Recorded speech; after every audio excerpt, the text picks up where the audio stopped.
Telecom മന്ത്രി A രാജയെ പുറത്താക്കി 2G spectrum licence നൽകുന്നതിന് സ്വീകരിച്ച മാനദണ്ഡം പ്രധാനമന്ത്രി വ്യക്തമാക്കണമെന്ന് ബിജെപി ആവശ്യപ്പെട്ടു.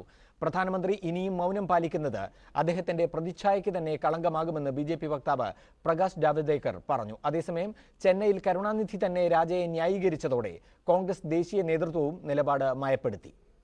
2G സ്പെക്ട്രം അഴിമതിയുടെ പേരിൽ എ രാജയെ പുറത്താക്കാൻ പ്രധാനമന്ത്രിയെ സമ്മർദ്ദത്തിലാക്കാനാണ് ബിജെപിയുടെ നീക്കം. ഇതിന്റെ ഭാഗമായി 2G സ്പെക്ട്രം ലൈസൻസ് ലേലം കൂടാതെ അനുവദിക്കാൻ പ്രധാനമന്ത്രിയുടെ ഓഫീസ് അനുവാദം നൽകിയിരുന്നോ? ഇതിന് കേന്ദ്രമന്ത്രിസഭയുടെ അനുമതി ഉണ്ടായിരുന്നോ? ഇക്കാര്യത്തിൽ ടെലികോം റെഗുലേറ്ററി അതോറിറ്റിയുടെ നിലപാട് വ്യക്തമായിരുന്നിട്ടും എന്തുകൊണ്ട് പ്രധാനമന്ത്രി പ്രശ്നത്തിൽ ഇടപെട്ടില്ല തുടങ്ങിയ ചോദ്യങ്ങൾക്ക് ബിജെപി പ്രധാനമന്ത്രിയുടെ മറുപടി ആവശ്യപ്പെട്ടു.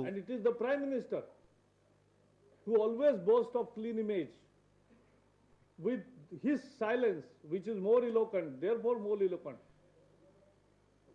must explain as to why he remained so silent on this issue for so long. എന്നാൽ 2G സ്പെക്ട്രം അഴിമതിയിൽ ഇന്ത്യയുടെ ടെലികോം മന്ത്രിമാരായിരുന്ന പ്രമോദ് മഹാജനും അരുൺ ഷൂറിക്കും പങ്കുണ്ടെന്ന് വരുത്തി തീർക്കാനാണ് കോൺഗ്രസ് ശ്രമിച്ചത്.